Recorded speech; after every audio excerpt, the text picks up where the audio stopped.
Bom dia, boa tarde, boa noite a todos. Eu sou Luiz Palma, bem-vindo ao meu canal.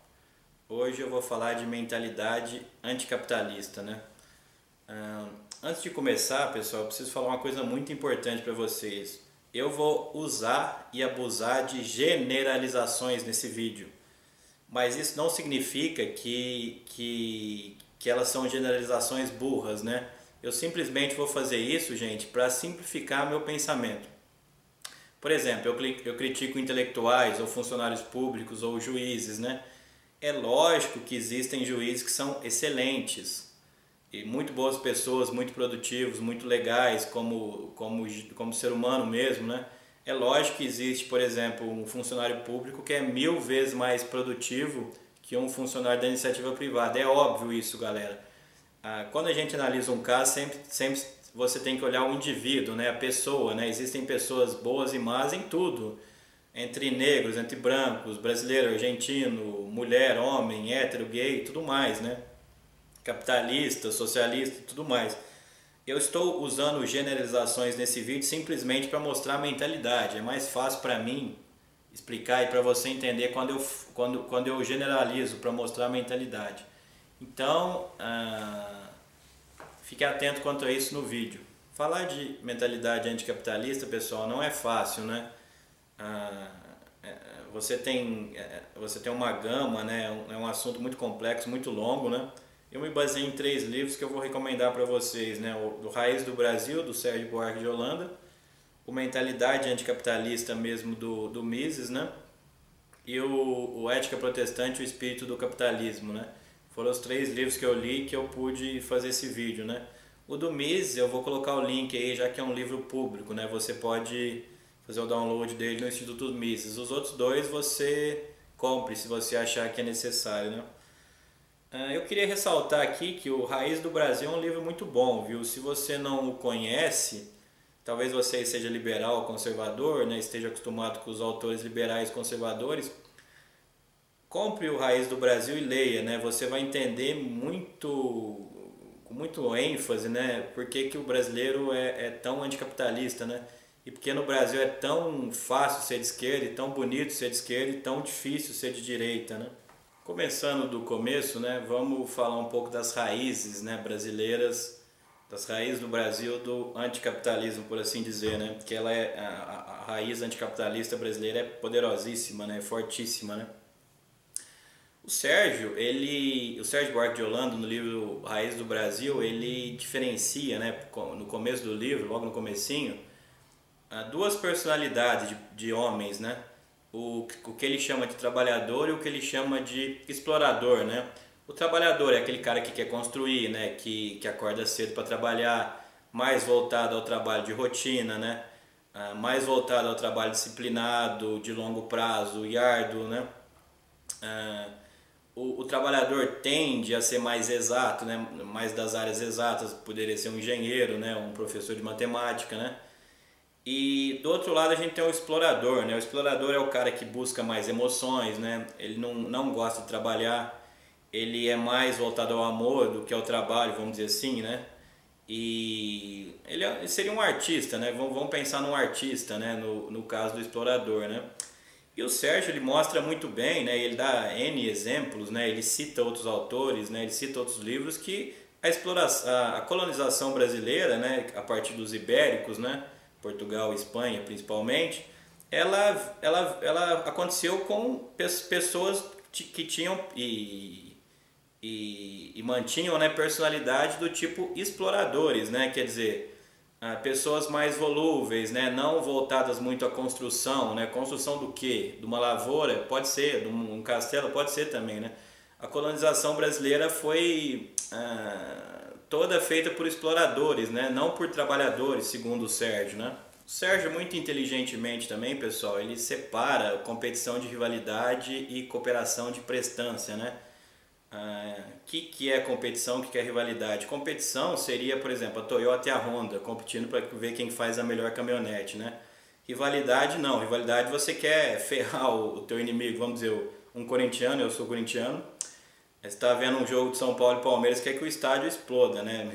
Desculpa a metáfora, né? Mas eu precisei fazer para facilitar o entendimento, né?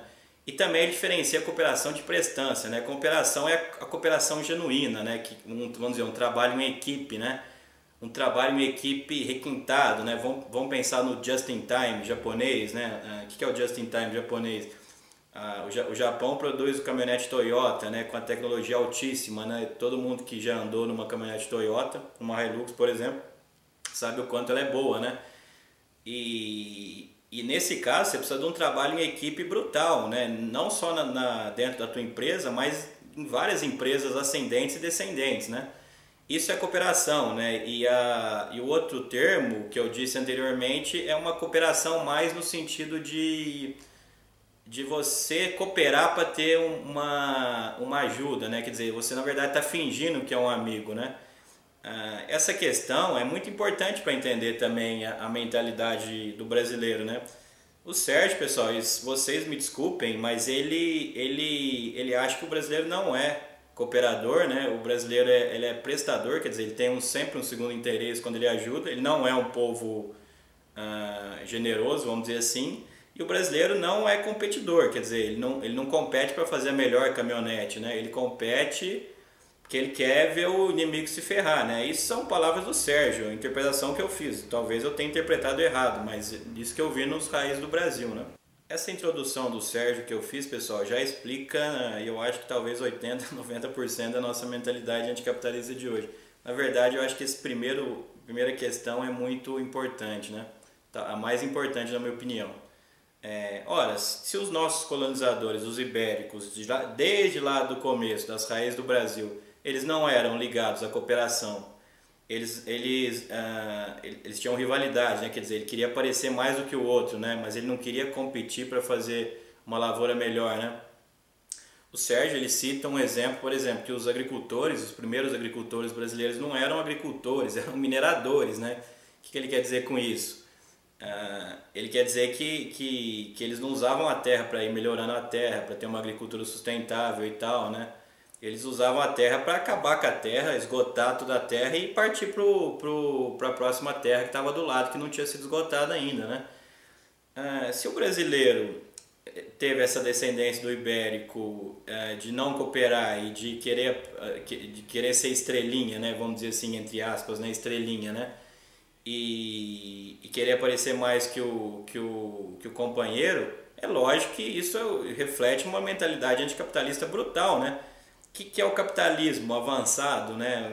O exemplo que eu dei da Toyota, o capitalismo é todo mundo trabalhando de forma muito disciplinada, não pode atrasar, não tem estrelinha, todo mundo tem que fazer a coisa certa, tem que acordar cedo, tem que trabalhar conforme as ordens superiores para produzir uma caminhonete, no caso da Toyota, super boa, né?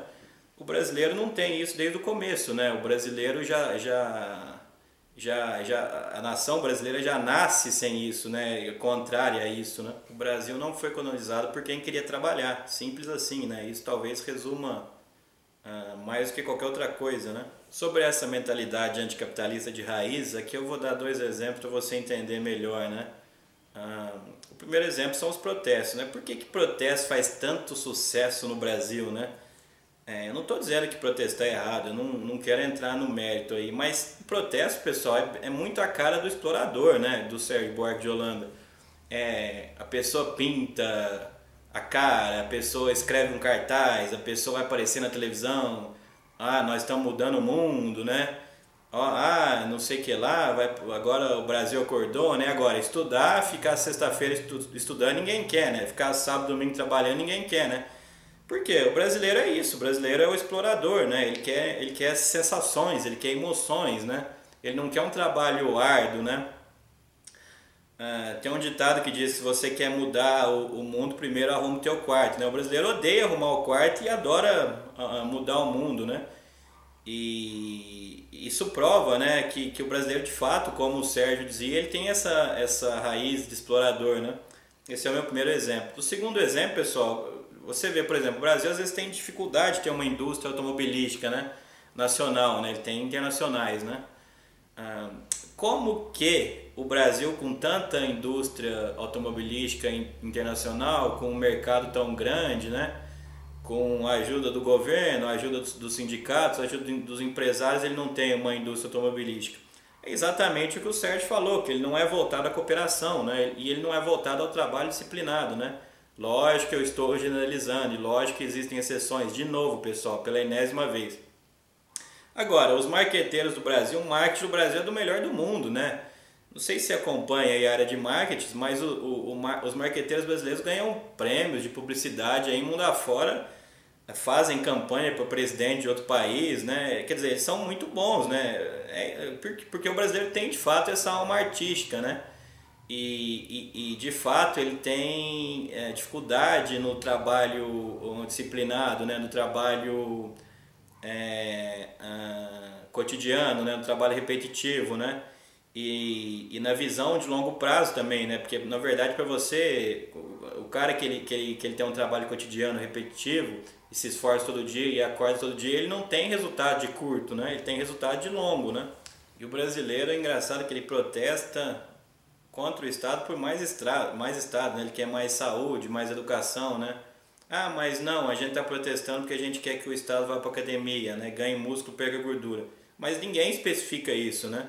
Então, de fato, o brasileiro é aventureiro mesmo, ele gosta de sensações mesmo, ele gosta de ser o popstar mesmo, ele gosta de sobressair mesmo, né? E é exatamente isso que mostra o Sérgio Buarque de Holanda, né? Bom, evidentemente, pessoal, se o brasileiro, segundo o Sérgio, não gosta de trabalhar, se o brasileiro quer sobressair, não quer trabalhar em equipe e quer ficar reclamando de tudo, né? Quer ser o popstar, mas estudar à noite ou trabalhar à noite, de sexta ou no sábado ele não quer, é lógico que capitalista ele não é, né? Qualquer coisa, você pode dizer que ele é qualquer coisa, menos capitalista, né? Bom, pessoal, vamos para o segundo tópico agora. A gente vai sair do primeiro, que foi as raízes do Brasil, raiz do anticapitalismo brasileiro, e vamos para o segundo, que é o Papai Estado e o estudo de caso do Sakamoto, né? O Sakamoto escreveu um texto, eu vou colocar o link para vocês na descrição, e o primeiro parágrafo do texto vai aparecer aí para vocês, né? Vocês observem, pessoal, que o Sakamoto ele tem uma criança lá que se enrolou na bandeira do estado de São Paulo e ele faz um monte de ironia, né? Um monte de brincadeirinha besta, né? E quer mandar a criança para o conselho tutelar, né? Detalhe, gente, o Sakamoto não conhece a criança, o Sakamoto não conhece os pais da criança e o Sakamoto não conhece quem está no conselho tutelar, né? Mas mesmo assim ele quer mandar a criança para o Papai Estado, né? pro conselho tutelar, né? Gente, é ultra mega tera óbvio, né? Qualquer coisa que quem tem que cuidar dos filhos são os pais, não o Estado, né? O Estado pode resolver um caso extremo ou outro, mas quem tem que cuidar são os pais. Se o Sakamoto escreve isso, o Sakamoto é um cara que é professor universitário, que o blog dele bomba muito, aí a classe média politicamente correta adora ele, né? E você vê que ele é tão voltado ao Estado, né? Quer dizer, ele é totalmente anti-liberdade, anti-responsabilidade individual, né? Até em certos aspectos anti-família, né? Não é o pai que tem que cuidar, por que tem que mandar para o conselho tutelar, né? Gente, isso é muito anticapitalista, né? Quer dizer, isso é o oposto do capitalismo. Se o Estado resolve seus problemas, você não tem uma responsabilidade individual, você não tem vamos dizer, uma liberdade para empreender, né? Ou mesmo para criar o filho, no caso aqui que nós estamos falando do Sakamoto, é lógico que você pode dizer que a mentalidade desse cara é tudo, menos capitalista, né? E ele é importante exatamente por isso que eu falei, né? Porque todo mundo o lê, né? E ele é visto como um cara politicamente superior, né? Que entende política e tal.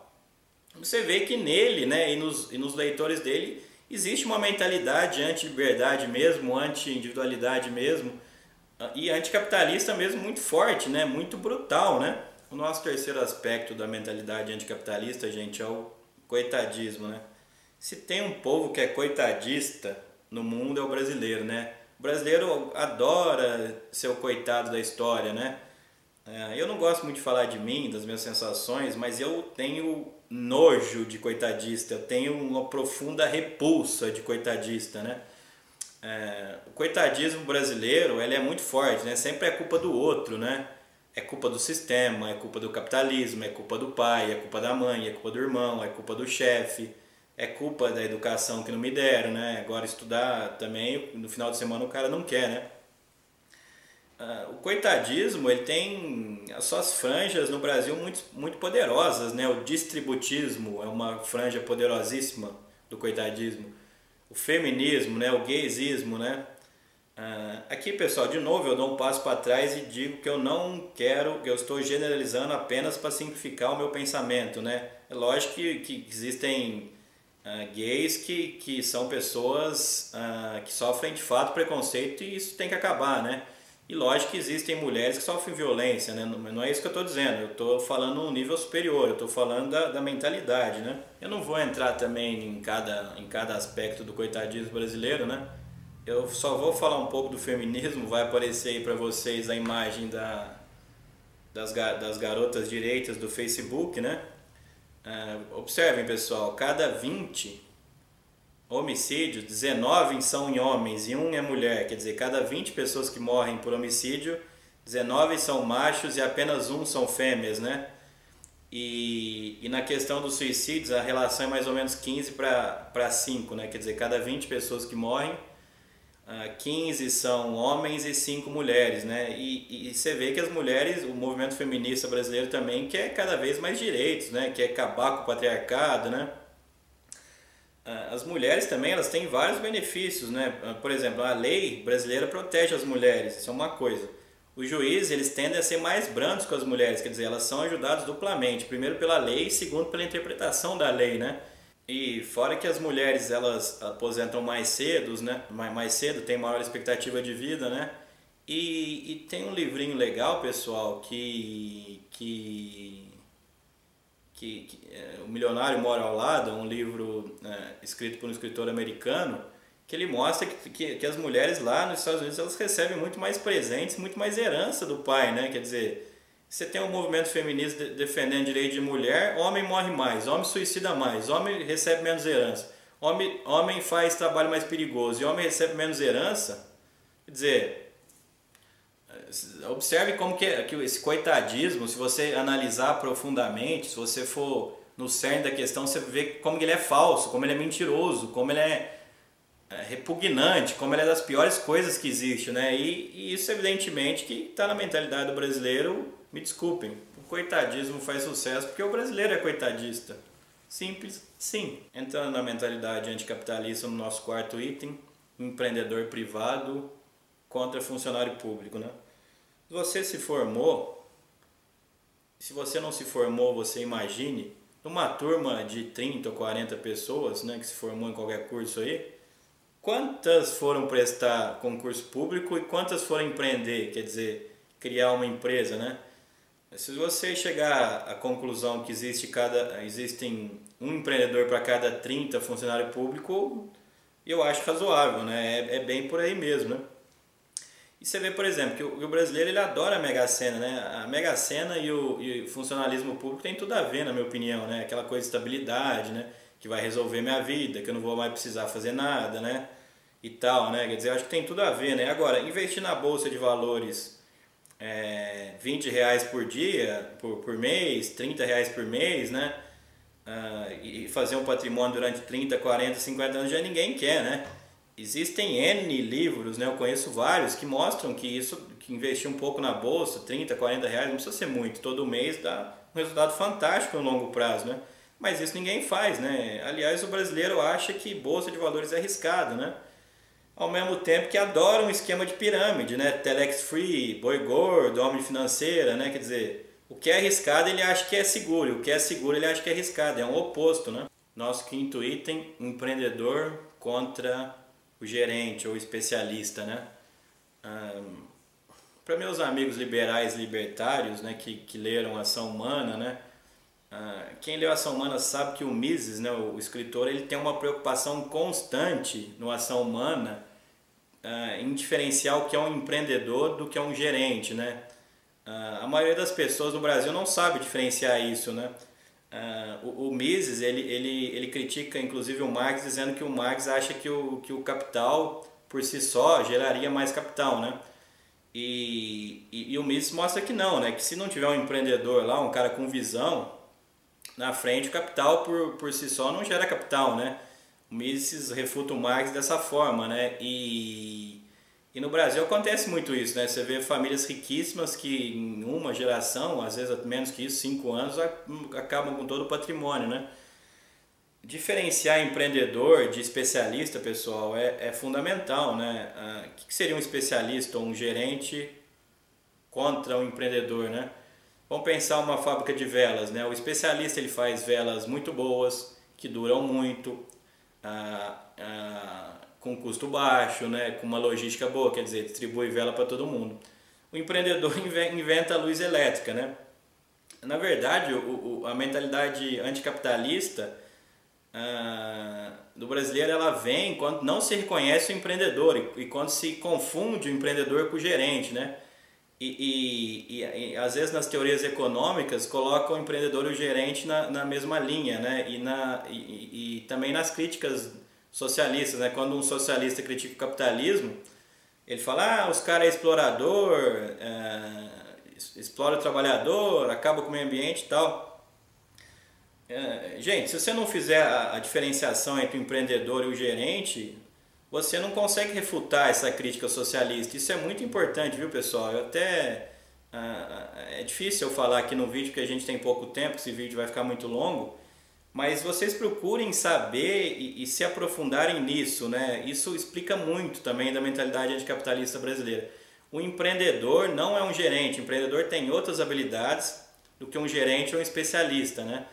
O empreendedor, às vezes ele não tem um conhecimento técnico, né? Aquela coisa de universidade, de PhD, de ter lido 50 milhões de livros, não. Às vezes o empreendedor é um cara que simplesmente tem uma ideia do futuro, né?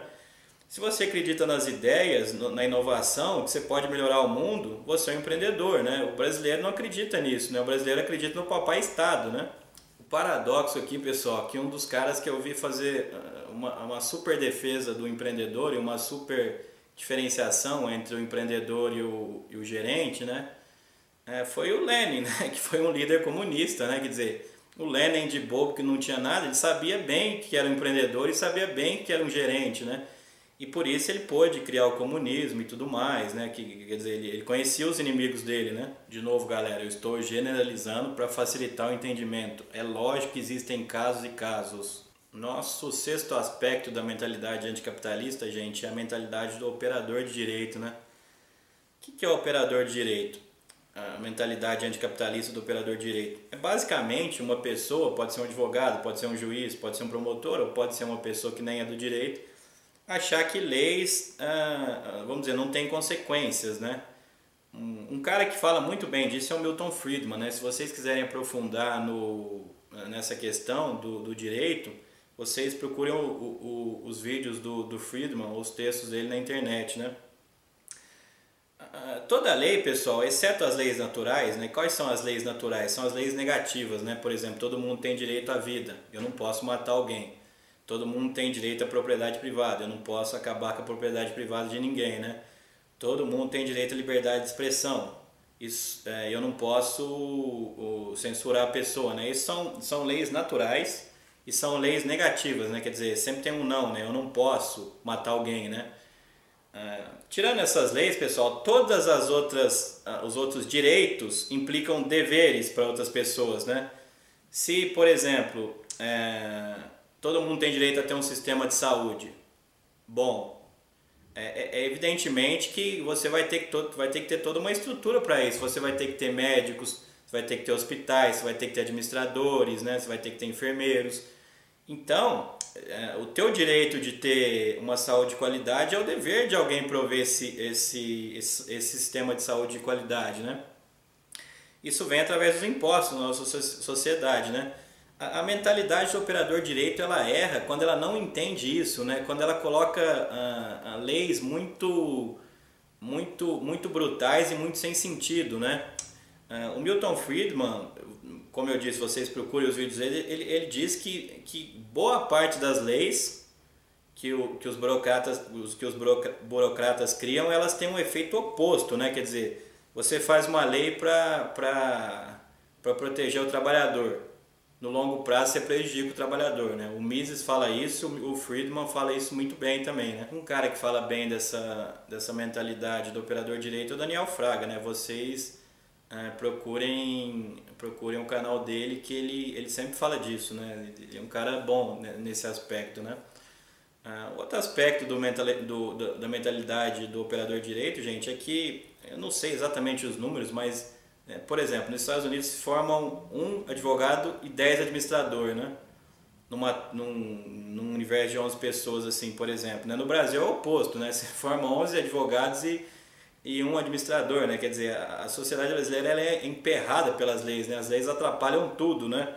E muitos operadores do direito não entendem isso, né? Quer dizer, eles acham que você tem que seguir a lei, mesmo que a lei é um absurdo, que as consequências são cruéis, são diabólicas, eles às vezes acham que você deve segui-las, né? E desculpa, galera, uma boa parte dos operadores de direito é assim, né? Eu conheço um promotor aqui, né? Posso até citar o nome, Eduardo Gomes, o cara não é assim, ele é eu acho que ele é uma estrela que brilha, né? Ele é uma exceção da exceção, mas a maioria é, né?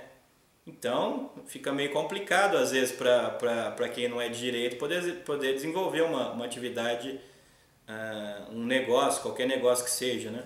Nosso próximo ponto da mentalidade anticapitalista são os intelectuais, né? Principalmente os intelectuais de esquerda, né? Aqui eu não vou entrar muito, pessoal, porque eu quero fazer um vídeo só disso, né? Inclusive eu analisei depois dos protestos, teve um vídeo aí que rodou no YouTube, né, dos intelectuais de esquerda falando sobre o protesto, 1h40, né? Eu vou fazer uma crítica, se eu conseguir, né, se eu tiver tempo, principalmente, a tudo isso, né? Então eu não vou entrar muito na questão dos intelectuais, né? Mas se tem uma classe anticapitalista por essência, são os intelectuais, né? O Mises, por exemplo, num dos livros que eu recomendei para vocês, que é o Mentalidade Anticapitalista, do Ludovico Mises, ele diz que o combustível, né, da crítica dos intelectuais é a inveja, né? E o Mises diz outra coisa muito interessante também, que um homem de negócio médio, ele é muito mais capaz que o intelectual, né? O intelectual, ele fica no mundinho dele fechado lá, né, falando os absurdos dele lá, escrevendo e lendo, né? O homem de negócio, ele é mais flexível, né? Ele tem que tratar com o advogado, tem que tratar com o contador, com o trabalhador mais especializado, com o trabalhador menos especializado. Ele tem que ter visão de futuro, né? A questão que eu falei para vocês do empreendedor contra o gerente também é muito importante, né? Então, pessoal, eu não vou me alongar muito aqui. Eu também posso recomendar outro livro, que é o do Thomas Sowell, né? Os Intelectuais da Sociedade, também é um livro muito bom, né? O Thomas Sowell, ele simplesmente mostra, né, os resultados violentos, né? Violentos no mau sentido, né? Brutais e diabólicos que seguir, né, o que os intelectuais falaram causou, né? Então é complicado essa coisa aqui, né, dos intelectuais.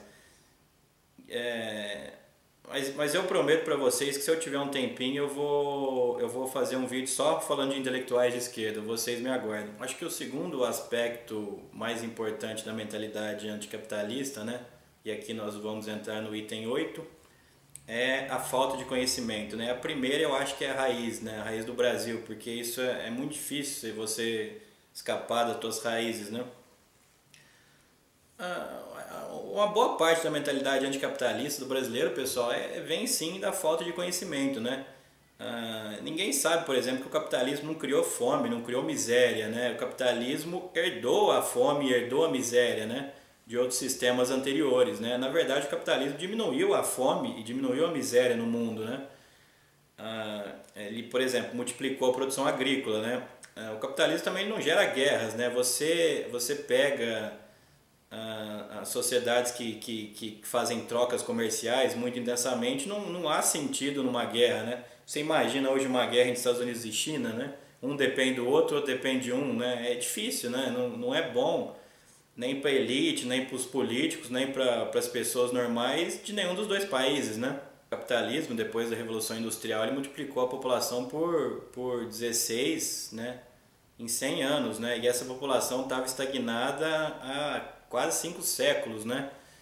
Então eu não sei se você valoriza a sua vida aí, eu valorizo a minha, né? Mas como você garante que você estaria vivo se não fosse o capitalismo, né? O Mises, ele diz isso, ele coloca essa questão num dos livros dele, eu não sei exatamente qual, não me lembro qual, mas ele fala isso, né? O capitalismo aumentou muito a expectativa de vida, diminuiu muito a mortalidade infantil, né? Nós, né? Todos nós, você que está me vendo, qualquer um dos meus interlocutores, a gente tem uma qualidade de vida melhor do que o John Rockefeller, né? Que era o cara mais rico do mundo no século passado, né? Talvez um dos mais ricos da história, né? E nós temos hoje mais expectativa de vida, mais saúde e mais bens acessíveis que ele, né? Isso acontece por causa da produtividade, né?